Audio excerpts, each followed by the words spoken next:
That was the one night that I remember very vividly because we were all asleep and maybe around 3 o'clock in the morning. I mean, some weird hour.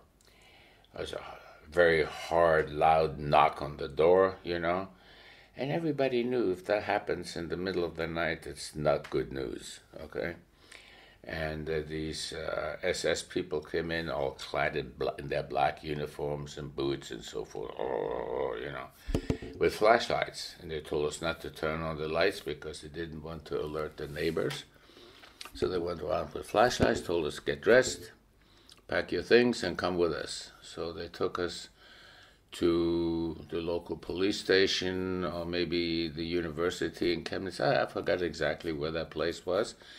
But all of my friends were lined up there and my uncles and so forth. And so we sat there for a while. And then late in the morning, they told us that women and children can go home and the men should stay behind. So my dad stayed behind, and he came back the next morning. He told us that the police chief, who was a classmate of his in high school, told him, better get out of Germany in 24 hours because otherwise you'll end up in a concentration camp. At that point, my dad packed his bag and he went off to Paris. And that was not a very pleasant experience because I saw my dad leaving.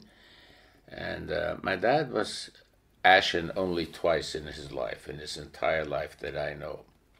And that was one when my friend came over the night of Kristallnacht and told us that the temple had been destroyed. And that's why he turned white. And he turned white when he left on the train, because it was obviously a big thing for him to have to leave us. My mother was a fighter. She knew she was going to manage without my dad. She knew that. She was a very strong woman.